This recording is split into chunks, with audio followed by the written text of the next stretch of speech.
जो है इनका सुन।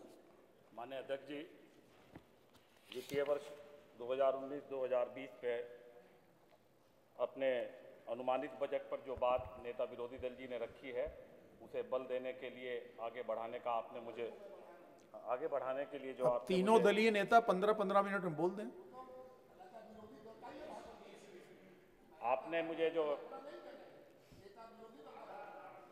आपने मुझे जो मौका दिया, मैं उस बात के लिए आपका आभारी हूँ। माननीय मंत्री जी, माननीय अध्यक्ष जी, वास्तव में बजट सरकार की नीतियों का आईना होता है और आर्थिक व्यू रचना में यह बजट निराशा प्रदर्शित करने वाला है और सरकार का यह बजट पूरी तरह से हर दृष्टिकोण से निराशा प्रदर्शित कर रहा है। और चूंकि एक ही दिन में सारे विभागों के भी बजट पास होने हैं, इसलिए आपके आशीर्वाद से उन बिंदुओं की तरफ केवल निशानदेही कर सरकार का ध्यान आकर्षित कराना हमारा फर्ज है। मैं केवल इस बात के लिए कि ये मात्र आलोचना करने के लिए नहीं खड़ा हुआ हूँ और हम उस भारतीय संस्कृति को मानने वाले हैं जिसमें कबीर दास जी ने भी कहा कि निंदक न्यारे राखिए आंगन कुटी छवाए, बिन पानी साबुन बिना निर्मल करे सुभाए।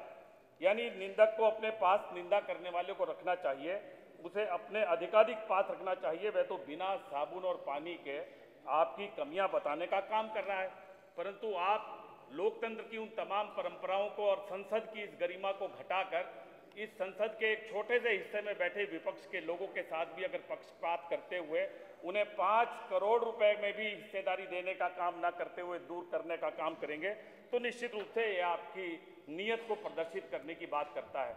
मेरा आशय यहाँ तमाम बिंदुओं की तरफ उठाते हुए केवल इस बात के साथ है कि बजट रखते हुए वित्त मंत्री जी की जो खामियां रही हैं, हम जो सुझाव उन्हें देंगे उन्हें वो संज्ञान में लेने का काम करेंगे, ऐसा हमारा मानना है। माननीय मंत्री जी ने अपने बजट भाषण को शुरू करते हुए प्रश्न नंबर 2 का पूरा प्रश्न प्रदेश सरकार के बजट अनुमानों के अलावा मात्र केंद्र सरकार की उपलब्धियों के बखान करने में लगा दिया। मैं जब क्षेत्र में गया तो मेरे भी साथी लोग कुछ उस बजट को पढ़ रहे थे और उन्होंने कहा कि अच्छा होता कि माननीय वित्त मंत्री जी इस बात का भी उल्लेख करते थे कि मोदी सरकार की 5 साल की सबसे बड़ी एक कामयाबी अगर कुछ थी तो वो कामयाबी नोटबंदी को लागू करने की वजह से थी। जिस नोटबंदी ने ना तो आतंकवाद को खत्म किया, जिस नोटबंदी ने ना फेक करेंसी को खत्म किया, जिस नोटबंदी ने ना काले धन को खत्म किया और जिस नोटबंदी की वजह से हजारों लोग बेरोजगार हो गए और जो नोटबंदी की वजह से आरबीआई का गवर्नर रघुराम राजन इस्तीफा देने के लिए मजबूर कर दिया गया और जिस नोटबंदी के कारण केंद्र सरकार ने एनएसएसओ के द्वारा बेरोजगारी के आंकड़ों को देने में भी हिचकिचाहट प्रदर्शित करते हुए रोक लगा दी और उसके बाद बिजनेस स्टैंडर्ड ये लिखने के लिए मजबूर हो गया कि 45 वर्षों में बेरोजगारी सूचकांक इस समय इस राष्ट्र में सर्वोच्च श्रेणी पर खड़ा है, जहां बेरोजगारी सबसे ज्यादा इस समय यहाँ हिंदुस्तान के लोगों को सता रही है। माननीय अध्यक्ष जी, मैं केवल बजटीय भाषण की एक ग्रामेटिकल मिस्टेक कही है जिसकी तरफ ध्यान माननीय अध्यक्ष जी ने दिलाया कि जो प्रधानमंत्री आवास अगले वर्ष के थे, संशोधन करने के बावजूद भी माननीय संसदीय कार्य मंत्री ने लिखवा दिया 71 लाख की जगह 11.71 लाख करा दिया, परंतु क्या वो 31 मार्च 2019 तक पूरे होंगे या 31 मार्च 2020 तक पूरे होंगे?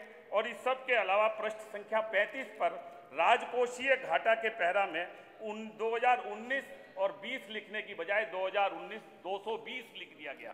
तो ये इनकी गंभीरता को दिखाता है कि सदन में बजट भाषण रखने से पहले भी इस तरह की गंभीर बातों का संज्ञान नहीं लिया गया और इस तरह से हल्के में लेकर इस बजट को यहाँ पे प्रस्तुत कर दिया गया। माननीय अध्यक्ष जी, हमेशा पुनरीक्षित बजट के आधार पर अनुमानित बजट बनाया जाता है। अभी जो 12% बजट बढ़ाने की बात कहकर अपनी कमर थपथपाने की बात माननीय वित्त मंत्री जी ने की है, मैं केवल इस सत्यता की तरफ आपका ध्यान आकर्षित कराना चाहता हूं कि 18-19 में अनुमानित बजट 4,28,385 करोड़ रुपए था, जिसमें 2 अनुपूरक मांगे लाई गई, 34,833 करोड़ रुपए और 8,055 करोड़ रुपया। 4,71,273 करोड़ रुपए का ये बजट उस अनुपूरक के बाद था, परंतु सबके बावजूद भी पुनरीक्षित बजट 4,49,573 करोड़ रुपए जो अनुमानित बजट से 105% अधिक था। यानी आपका ने जो बजट अनुमान लगाया है वो पुनरीक्षित बजट के आधार पर लगाया जाना चाहिए था और अगर पुनरीक्षित बजट के आधार पर अनुमानित बजट आप करते हैं तो 12% नहीं, मात्र 6.7% अधिक है, जिसमें मुद्रास्फीति की दर 4% है, यानी केवल मात्र 2.7% बजट आपने बढ़ाकर यहाँ उत्तर प्रदेश के लोगों के लिए रखने की बात करते हुए ये वायदा किया है कि हम सभी वायदे पूरे करने का काम करेंगे। मैं तो केवल इतनी बात कहना चाहता हूँ कि वे लोग जिनके कभी वादे सच नहीं निकले, वे लोग जिनके कभी वादे सच नहीं निकले, वे आज वादे निभाने की बात करते हैं। धंसे थे कल जहां दलदल में है वही अब तक, और आसमान पे जाने की बात करते हैं। माननीय अध्यक्ष जी, इस बजट के कुछ संवेदनशील पहलू हैं, और उन संवेदनशील पहलुओं की तरफ अगर मैं दृष्टि न डालने का काम करूं तो निश्चित रूप से वो उत्तर प्रदेश की जनता का अपमान होगा। और इसलिए आपके माध्यम से उन संवेदनशील पहलुओं पर जो राजस्व बचत का कम होना और राजकोषीय घाटे और प्राथमिक घाटे के बढ़ने की तरफ इंगित करने का काम करता है, जिससे हम ये आकलन कर सकते हैं कि इस प्रदेश में आने वाले दिनों में कितना विकास होगा या नहीं होगा। और इसकी तरफ मैं ध्यान दिलाते हुए केवल इतनी बात कहना चाहता हूं कि राजस्व बचत लगातार कम हो रही है। 2018-19 में 47,243 करोड़ 66 लाख का पुनरीक्षित अनुमान रहा, जो सकल घरेलू उत्पाद का 3.2% है, और 19-20 में 27,700 करोड़ 36 लाख यानी मात्र 1.76% रहने का अनुमान है। राजस्व बचत इस बात को दर्शाता है कि सरकार के पास राजस्व व्यय पूरा करने के लिए पर्याप्त धन है, और उसके बाद राजस्व बचत में जो बचता है उसे जो ऋण है उसके ऋण के मूल को देने का काम करेंगे, और उसके पूंजीगत व्यय का जो इंफ्रास्ट्रक्चरल डेवलपमेंट अवस्थापना विकास है उसमें लगाने का काम करेंगे। परंतु राजस्व बचत ही जब बहुत कम होगी तो निश्चित रूप से हम ये उम्मीद कर सकते हैं कि आगामी आने वाले वर्षों में पूंजीगत व्यय के इंफ्रास्ट्रक्चरल उस पर निश्चित रूप से सरकार बहुत ज़्यादा खर्च नहीं कर पाएगी। राजकोषीय घाटा बढ़ रहा है।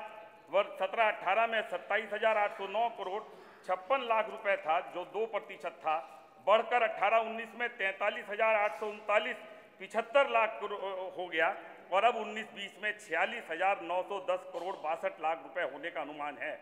ये 2.97% है। 17-18 से 19,101 करोड़ रुपए का राजकीय घाटा बढ़ा है, जिससे आपको 1% ज़्यादा उधार लेने की जरूरत पड़ेगी, और पूंजीगत परिव्यय में आप उतना खर्चा नहीं कर पाएंगे। जब राजकोषीय घाटा बढ़ता है तो ऐसी परिस्थिति में पूंजीगत परिव्यय में खर्च नहीं किया जा सकता, और 18-19 में अनुमानित बजट की तुलना में पुनरीक्षित बजट में पूंजीगत व्यय मात्र 19.2% ज़्यादा था, जबकि 19-20 के अनुमानित बजट में यह घटकर -12.3% रह गया है। इसका अभिप्राय आने वाले वर्ष में अवस्थापना विकास और इंफ्रास्ट्रक्चर डेवलपमेंट में होने वाला व्यय बहुत ही अत्यंत कम होगा, और जो देनदारियां, उधारियां और ऋणग्रस्तता इस प्रदेश की है उसकी स्थिति बहुत ही ज़्यादा शोचनीय है। माननीय अध्यक्ष जी, मैं केवल आपके माध्यम से इस तरफ निश्चित रूप से माननीय वित्त मंत्री का ध्यान आकर्षित कराना चाहता हूं कि वर्ष 17-18 में ये ऋणग्रस्तता जो 29.6% थी, 18-19 में बढ़कर 29.8% का जो अनुमान था वो बढ़कर 30% हो गई थी, और 19-20 में भी आपने आकलन 30% का किया है, जो निश्चित रूप से और ज़्यादा बढ़नी है। जबकि जो fiscal responsibility and budget management review committee की जो चेयरमैन NK सिंह जी हैं, उन्होंने ऋणग्रस्तता की सीमा राज्यों के लिए 20% तय कर रखी है, और राष्ट्रीय औसत उसका 24.4% है। हम 30% को क्रॉस करने जा रहे हैं। इसका साफ मतलब है कि निश्चित रूप से यहाँ उत्तर प्रदेश में पैदा होने वाले बच्चे को कितना कर्ज का बोझ होगा। जब मैं इसका आकलन करता हूँ तो 17-18 में ये आकलन 17,859 रुपये था, और 19-20 में हर पैदा होने वाले बच्चे के ऊपर 22,568 रुपये कर्ज का बोझ होगा। इतने कर्ज के बोझ के साथ एक बच्चा पैदा होगा, वो उत्तर प्रदेश को विकास के रास्ते पर किस तरह से लेकर जाएगा नहीं ले जाएगा।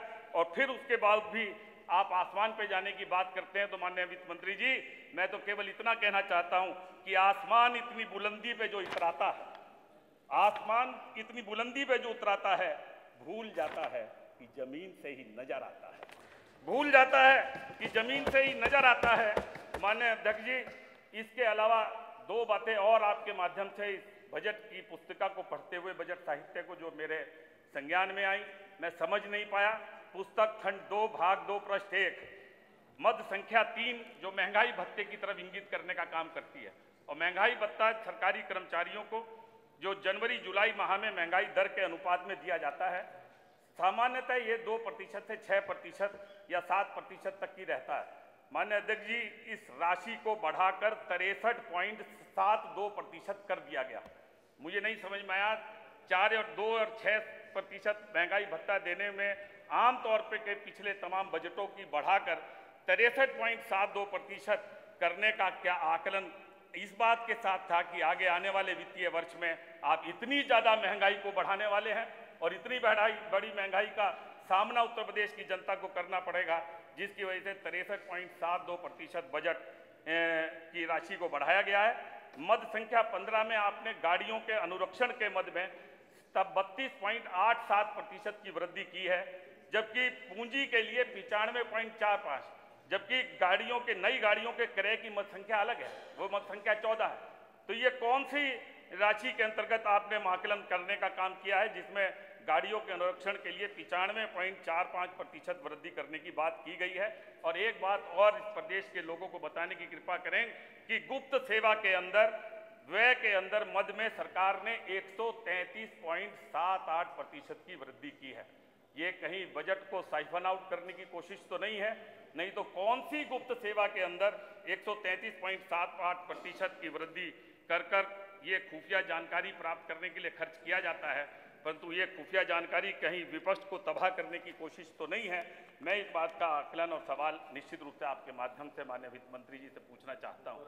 और ये बात तमाम और ज़्यादा गंभीर बन जाती है कि 18-19 का बजट इस प्रदेश सरकार ने पास किया, प्रदेश के सदन ने पास किया और इसी सदन ने 2 अनुपूरक भी पास करने का आपको जिम्मेदारी देने की बात की, परंतु कितना वित्तीय अनुशासन आपने रखा? आज केवल 1.5 महीने से भी कम दिन बचे हैं और अभी तक विभागों का जनवरी के आखिर तक 60% हिस्सा भी हम बजट का खर्च नहीं कर पाए। इस बजट को पास कर जिम्मेदारी देने के बाद किस वित्तीय अनुशासन के आधार पर कितना विकास करने की हम उम्मीद कर सकते हैं? ये बहुत बड़ा सवालिया निशान निश्चित रूप से हम सबके सामने है। आवास विभाग के द्वारा अभी 31 जनवरी तक 36.16% खर्च किया गया। उद्योग विभाग, लघु उद्योग, निर्यात प्रोत्साहन के द्वारा मात्र 28.79% खर्च किया गया और उद्योग विभाग हथकरघा के द्वारा मात्र 51.77% खर्च किया गया। और इसी रूप में कृषि के संबंध में कृषि अन्य संवाद में मात्र 28.8% और कृषि ग्राम्य विकास में मात्र 39.24% और कृषि के मद संख्या 17 में मत्स्य विभाग में मात्र 50.35% धन आपने खर्च किया। सदन ने आपको ताकत दी, बजट को पास कर दिया, उसके बावजूद भी आपकी क्षमता ये है कि 11 महीने बीत जाने के बाद भी आप इतना मात्र उन विभागों के खर्च कर पाए हैं, तो ये निश्चित रूप से न केवल आपकी गंभीरता को दिखाता है बल्कि इस बात की तरफ भी इंगित करता है कि आप किसानों के प्रति और गरीबों को उद्योग आवास देने के प्रति आप कितना सीरियस हैं, गंभीर हैं। पर्यटन विभाग के द्वारा मात्र 41.94% और पर्यावरण विभाग जो सबसे ज़्यादा गंभीर समस्या हमारे प्रदेश के लिए है, उसके द्वारा केवल मात्र 39.93% धन अभी तक व्यय हुआ है। मुस्लिम वक्फ विभाग के द्वारा 31.76 और महिला और बाल कल्याण विभाग के द्वारा मात्र 45.70 और दैवीय विपत्तियां राजस्व विभाग के द्वारा मात्र 25.7557। मैं इन तमाम विभागों को 2 मिनट में केवल पूर्ण कर लूँगा इस बात को अपनी, उसके बाद विभाग वाइज आपके का ध्यान आकर्षित कराना चाहूँगा कि लोक निर्माण विभाग अधिष्ठान के द्वारा मात्र 38.49 और लोक निर्माण विभाग भवन के द्वारा मात्र 31.65 और लोक निर्माण विभाग संचार साधन सड़कों के माध्यम से मात्र 45.61% धन अभी तक खर्च हुआ है। और उसी के रूप में यहाँ शिक्षा विभाग उच्च शिक्षा के द्वारा 48.43% और शिक्षा विभाग राज्य शैक्षिक अनुसंधान के मद में मात्र 43.92% और कुल मिलाकर संस्कृति विभाग के द्वारा 26.85%, कुल बजट का मात्र 57.18% धन अभी तक खर्च कर पाए हैं। पिछले वित्तीय वर्ष का नए अनुदान हम ले रहे हैं, तो उस एक महीने के अंदर किस तरह से उस खर्चे को हम पूरा करने का और व्यवस्थित करने का काम कर पाएंगे, कितनी योजनाओं को हम जमीन तक पहुंचा पाएंगे या नहीं पहुंचा पाएंगे, ये तमाम चीज़ें निश्चित रूप से इस बात की गंभीरता पर सवाल उठाने का काम करती हैं कि इस बजट में किस तरह से हम उस बजट की अनुमति दें। जो पिछला बजट हमने अनुमति देने का काम किया उसका कितना आपने वायदे के अनुरूप खर्च किया या नहीं किया। माननीय अध्यक्ष जी, मैं जब आप इतनी बात कहते हैं और उसके बाद आप अपनी पीठ भी थपथपाते हैं, तो इस बात के लिए माननीय वित्त मंत्री जी को केवल इतनी बात कहना चाहता हूं कि खुद को झूठी तसल्ली मत दे, खुद को झूठी तसल्ली मत दे। यूं हकीकत छुपा नहीं करती, जिनकी नीयत में खोट होता है उन्हें मंजिल मिला नहीं करती। माननीय अध्यक्ष जी, आपके माध्यम से मैं कृषि विभाग की तरफ कुछ चंद पहलुओं की तरफ केवल आपका ध्यान आकर्षित करना चाहता हूं। 17-18 में कुल बजट का 9.4% हिस्सा आपने कृषि विभाग में लिया था। 18-19 में वो घटाकर 3.6% कर दिया, क्योंकि आपने 36,000 करोड़ रुपए किसानों को ऋण माफ करने के लिए दिए, जो अभी तक भी आप नहीं दे पाए। और उस सबके अलावा 19-20 में उसे घटाकर और 2.8% कर दिया। तो ये दिखाता है कि आप किसानों के प्रति कितने गंभीर हैं कि लगातार किसानों के सुविधाएं प्रोवाइड करने के लिए जो बजट की व्यवस्था आपको करनी चाहिए थी, उसमें कितनी हिस्सेदारी आप किसानों को देने का काम कर रहे हैं। मात्र 2.8% टोटल उसका व्यवस्था आपने किसानों के लिए इस बजट में रखने की कोशिश करने का काम किया है। मैं कुछ उस बातों की तरफ आपका ध्यान इस रूप में आकर्षित करता हूं कि 15-16 में माननीय अखिलेश जी की सरकार में 626.6 लाख मीट्रिक टन हमने खाद उत्पादन का लक्ष्य रखा था, और उसी के सापेक्ष 13.03% तिलहन मीट्रिक टन तिलहन पैदा हुआ था। 2016-17 में 660 लाख मीट्रिक टन खाद का बनाने का उत्पादन का लक्ष्य रखा गया, और उसी का नतीजा निकला कि 14 लाख मीट्रिक टन तिलहन पैदा हुआ। परंतु 18-19 में मात्र 581,60,000 मीट्रिक टन का लक्ष्य रखा गया, और उसी का नतीजा हुआ कि तिलहन की फसल और कम हो गई और 11,28,000 मीट्रिक टन तिलहन का उत्पादन हुआ। 19-20 में बताया नहीं गया इस बजट में कि आपने फर्टिलाइजर खाद बनाने का क्या आपने लक्ष्य रखा है या नहीं रखा है। आपने अपने लोक कल्याण संकल्प पत्र में कहा था कि प्रदेश के हर खेत में पानी पहुंचाने के लिए 20,000 करोड़ रुपए की कोष के साथ मुख्यमंत्री कृषि सिंचाई फंड की घोषणा करने का बात काम करेंगे। तीसरा बजट आप रखने जा रहे हैं, परंतु उस तरह के फंड की कोई व्यवस्था आपने नहीं की, जिस बात के आधार पर 17 में आपने किसानों को बहकाने की कोशिश की थी। बीज वितरण में अभी पिछले दिनों ही प्रश्नकाल के दौरान ये बात सामने आई कि किस तरह से बीज वितरण के अंदर भ्रष्टाचार चरम सीमा पे था। माननीय कृषि मंत्री जी ने खुद इस बात के लिए मानने की बात की। 15-16 में सपा सरकार में 63.10 लाख क्विंटल का लक्ष्य हम लोगों ने बीज वितरण का रखा था। 18-19 में भाजपा की सरकार ने 63.10 को कम कर 58.72 का क्विंटल बीज वितरण का रखा है, और ये उसके अंतर्गत भी जो घोटाले सामने आ रहे हैं निश्चित रूप से वो चिंता के सवाल हैं। और 19-20 में 60.51% क्विंटल का लक्ष्य रखा। 15-16 में 63.10 पिछली सरकार ने, और 19-20 में मात्र 60.51। अभी तक भी आप उस सीमा को, सूचकांक को टच नहीं कर पाए हैं। बिजली के लिए रोज प्रश्नकाल में सवाल उठते हैं कि किसान किस तरह से आत्महत्या कर रहा है, और इससे बड़ी बात नहीं हो सकती कि किस तरह से कई गुना बिजली का बिल मीटरिंग के बाद बढ़ा है, और किस तरह से जो बिल बनाने वाली संस्थाएं हैं वो किसानों का शोषण करने में लगी हुई हैं। 100 रुपए प्रति हार्स पावर से ट्यूबवेल के बिल को बढ़ाकर 150 रुपए प्रति हार्स पावर करने की बात जिस तरह से की गई। 2017 में 1 लाख टन आलू खरीदने का लक्ष्य रखा गया, खरीदा गया 13,000 टन। 2018 में 1 लाख टन आलू खरीदने का लक्ष्य रखा गया, खरीदा गया 8,000 टन। और 2017 के बजट में 86 लाख किसानों का जो 76,000 करोड़ के कर्ज के माफी का वायदा किया गया था, अभी तक मात्र 44 लाख रुपए के किसानों के 24,663 करोड़ से अधूरा कर्ज माफ हुआ है। बाकी अभी भी 36,000 का आप कर्ज माफ नहीं कर पाए, जिसकी अनुमति आपने 17-18 के बजट में ली थी। माननीय अध्यक्ष जी, भूमि सुधार निगम का कोई प्रोजेक्ट इसमें नहीं दिखाई दिया। गन्ना की केवल देनदारी जो आपने किसानों को दिया उसका बखान आपने किया, पर आपने तो वायदा किया था कि 14 दिन के अंदर गन्ना किसानों का भुगतान करा दिया जाएगा। और आज अभी तक 1 फरवरी पिछले वित्तीय तक जो रिपोर्ट मिली है उसके आधार पर 2,832.23 करोड़ रुपया गन्ने का बकाया है। इसमें पिछले पेराई वर्ष 18-19 का 48.62% का भुगतान हुआ है और 6,621.42 करोड़ बकाया है और 14 दिन का जो आपका वायदा था वो निश्चित रूप से जुमला रह गया। और गन्ना जब किसान बकाये के लिए जाता है तो जगह जगह जिलों जिलों में उन्हें लाठियों का सामना करना पड़ता है। इससे ज़्यादा दुर्दशा की स्थिति और कुछ नहीं हो सकती। माननीय अध्यक्ष जी, किसानों को समय से खाद ना मिले, खाद के दाम जितने कम किए गए उससे ज़्यादा उसका वजन कम कर दिया गया। 50 किलो का कट्टा 45 किलो का कर अपनी पीठ थपथपाने का काम कर रहे हैं कि हमने खाद के दाम कम कर दिए। नकली खाद खुलेआम बिक रहा हो और किसान मजबूरी में उसे खरीदने के लिए मजबूर हो रहा हो। सॉयल हेल्थ कार्ड, मृदा परीक्षण कार्ड के जांचने के लिए जिन कंपनियों को ठेका दिया गया वो ज्वेलरी बनाने वाली कंपनियां थी माननीय अध्यक्ष जी, और उसकी जांच केवल 18-19 की गई। 17-18 की भी जांच उसके अंतर्गत करनी चाहिए। जिस कृषि निदेशक के संरक्षण में वो पाप पल रहा था, निश्चित रूप से उसे बचाने की बात सरकार के द्वारा नहीं की जानी चाहिए। हमारी इस बात की भी मांग माननीय अध्यक्ष जी आपके माध्यम से है।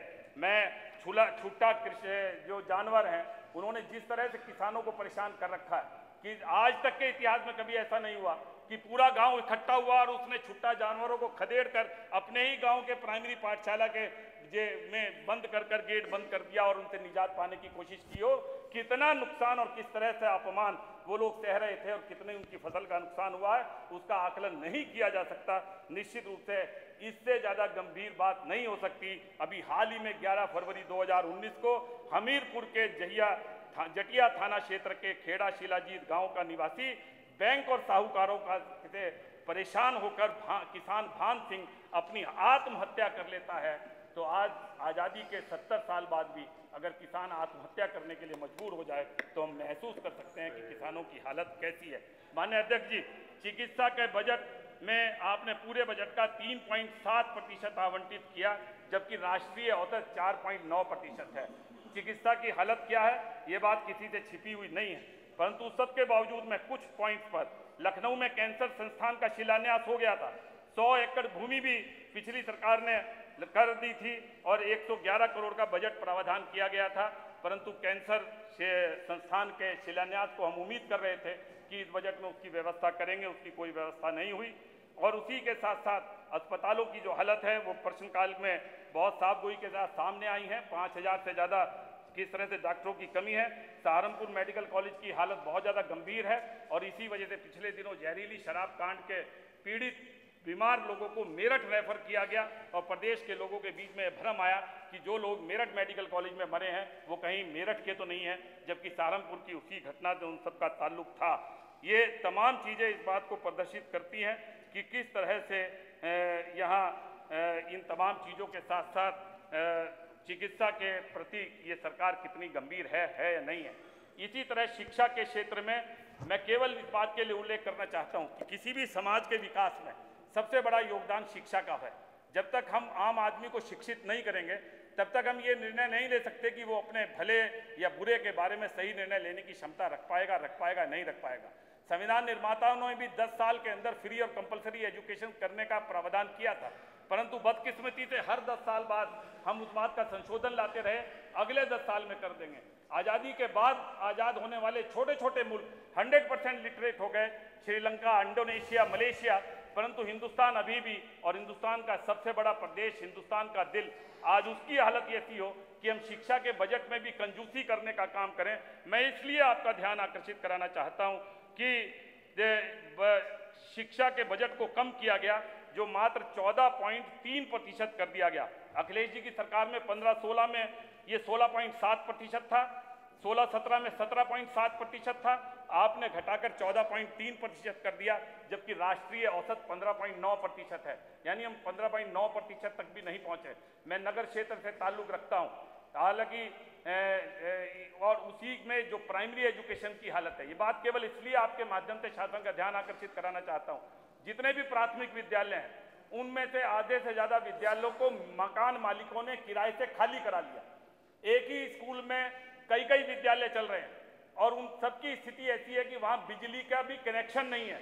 इसलिए मैं चाहूँगा कि बिजली के कनेक्शन का प्रावधान कम से कम नगरीय स्कूलों में और तमाम दूसरे स्कूलों में, आज के स्थिति में भयंकर गर्मी के रहते हुए बिना उसके कैसे तो अध्यापक पढ़ा पाएगा और क्या शिक्षक और छात्रों का रेशो है। मैं इस तरफ आपका ज़्यादा वो नहीं करना चाहता, परंतु निश्चित रूप से कम ये व्यवस्था जो प्राइमरी एजुकेशन में आपने बजट को बढ़ाया है, उसमें नगरीय शिक्षा में ना शिक्षकों की तैनाती भी नहीं हो रही है। हमने इंग्लिश स्कूल लागू करने की स्कीम को लागू करने का काम किया, उसमें भी हर जनपद में केवल ग्रामीण क्षेत्रों के स्कूलों को लिया गया है और नगरीय क्षेत्र के स्कूलों को उसमें नहीं देने की व्यवस्था की है। इसी के साथ साथ आपने लोक संकल्प पत्र में वायदा किया था कि 12वीं तक के में 50% पाने वालों को निःशुल्क शिक्षा देंगे, उसमें ग्रेजुएट स्तर तक निःशुल्क शिक्षा देंगे, सबको मुफ्त लैपटॉप देंगे, एक प्रति माह 1 GB इंटरनेट मुफ्त देंगे।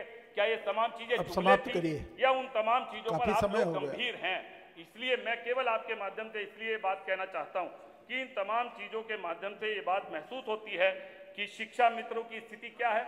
1.5 लाख शिक्षा मित्र आंदोलित हों, महिलाएं किसी भी रूप में केस दान करने का काम कर रही हो, पुरुष मुंडन कराने का काम कर रहे हो, परंतु तब भी आप इतने गंभीर ना हो पाए कि आप शिक्षक और छात्र के अनुपात को पूरा नहीं कर सकते। और वहां अगर शिक्षा मित्र सेवा प्रदान करने की बात कर रहा है तो कम से कम उसके मानदेय को बढ़ाकर आप अपनी संवेदनशीलता प्रकट करने की बात करते।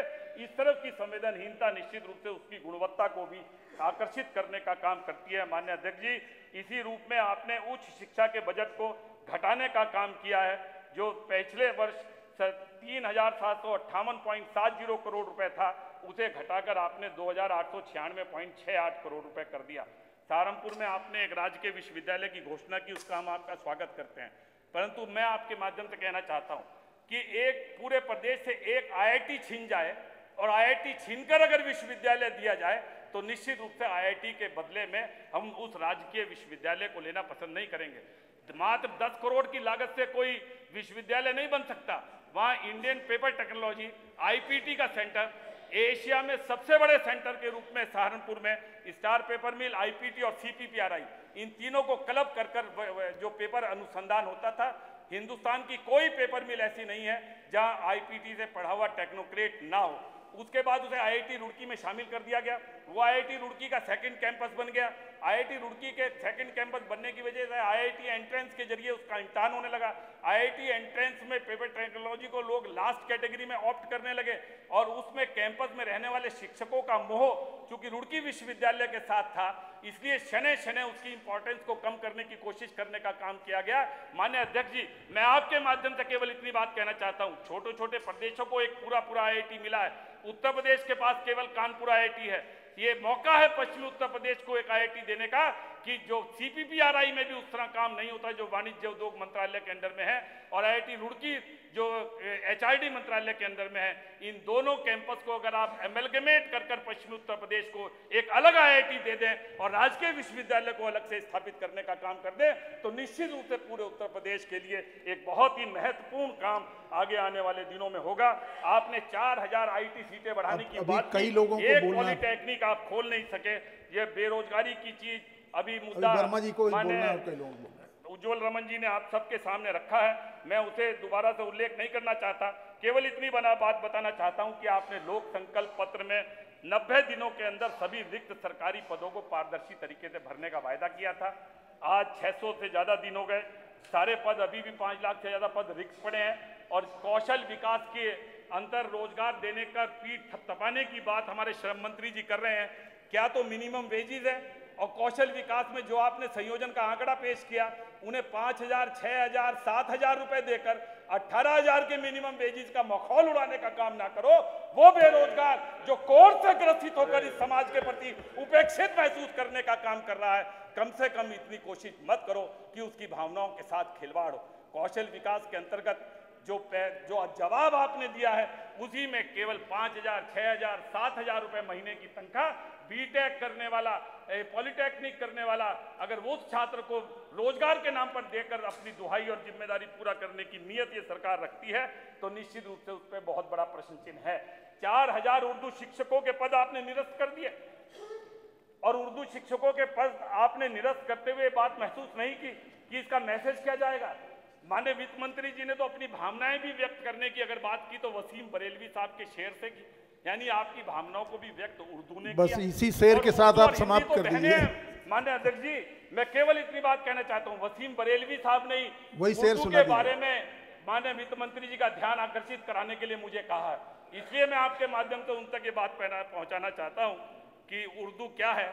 उर्दू तो स्वभाव जिसका फूल जैसा, स्वभाव फूल जैसा और हौसला गुलदान जैसा है, ये उर्दू है जिसका दिल भी हिंदुस्तान जैसा है।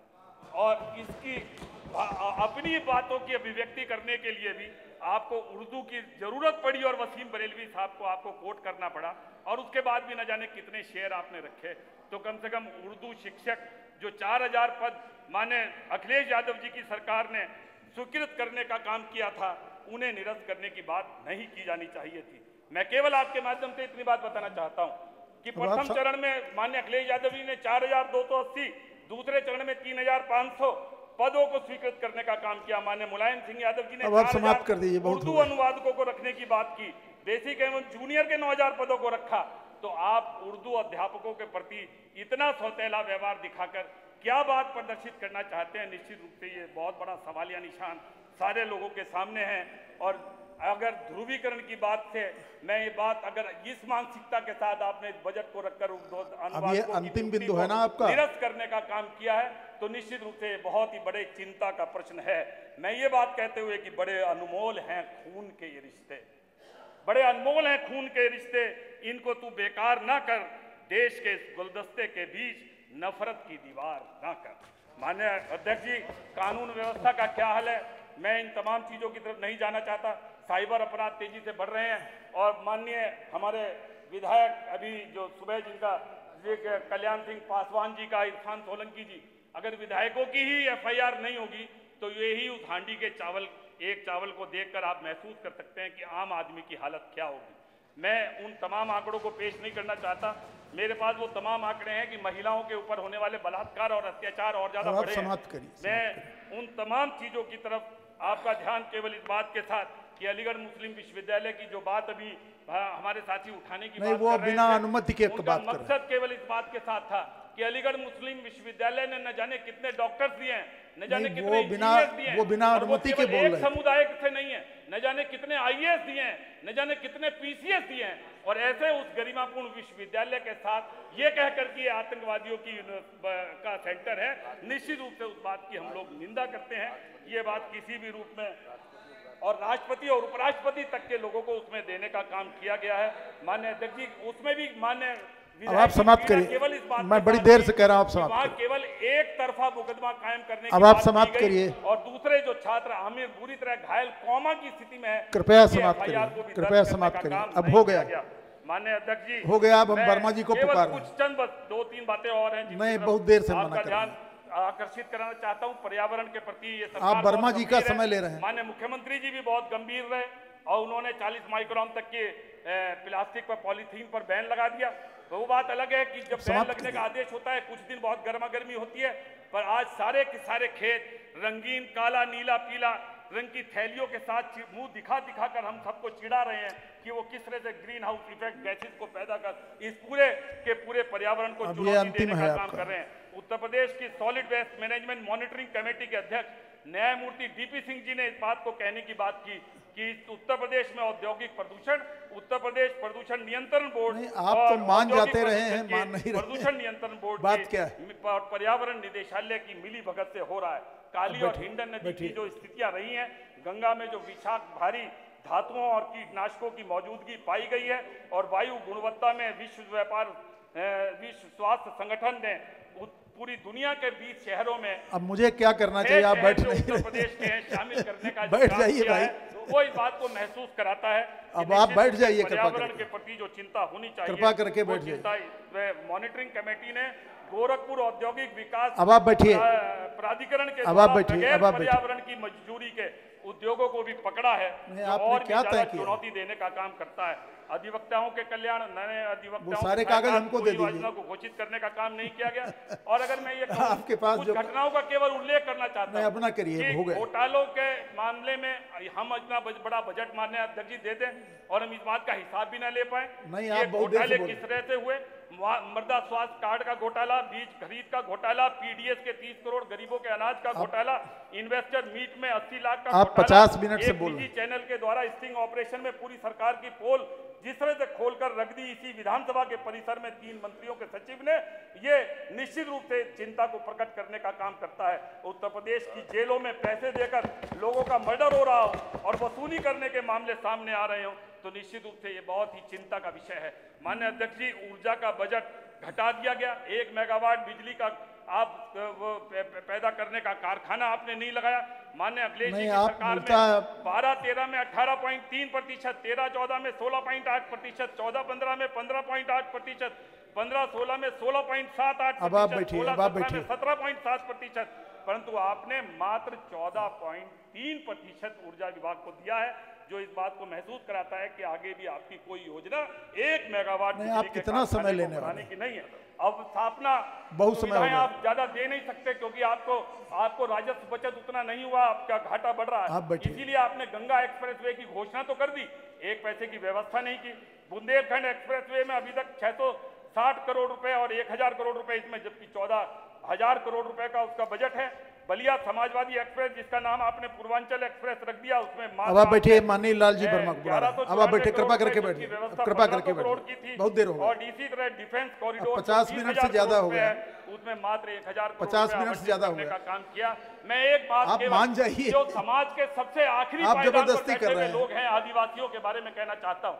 ये वनाधिकार कानून 2006 में बना, ये सामुदायिक अधिकारों को लेने का हक उनका है और जो कानून में इस बात का उन्हें अधिकार दिया गया है, शालीनता नहीं है, मना कर रहे हैं बड़ी देर से कि मात्र 89-79 गांवों में 36 गांवों को आपने राजस्व गांव का दर्जा दिया है। हम उसके लिए आपका आभार प्रकट करते हैं, परंतु 53 अभी भी शेष रह गए और जिन गांवों को आपने राजस्व गांव का दर्जा दिया उसमें कोई अस्पताल की, सड़क की, सामुदायिक केंद्र की, बिजली की, टेलीफोन की कोई सुविधा की ना तो इस बजट में व्यवस्था है। मुझे बार-बार टोकते हुए खराब लग रहा है। बात की है तो निश्चित रूप से ये जो दुधवा के खारू हैं, कैमूर के गौंड, खरवार और अगरिया हैं, और बुंदेलखंड के कौल और ललितपुर के सहरिया आदिवासी आपकी तरफ मुंह उठाकर देख रहे हैं कि किस तरह से उन्हें न्याय देने का काम किया जा सके। कागज हैं आपके पास। अध्यक्ष जी, पर्यटन विभाग का बजट मात्र पिछले वित्तीय वर्ष में 41.94% ये सब आप एक बार केवल इतनी बात कि आपने बजट में केवल व्यवस्था कर दी कि आपने बनारस से लहरताला तालाब कबीर स्थल प्रस्तावित है,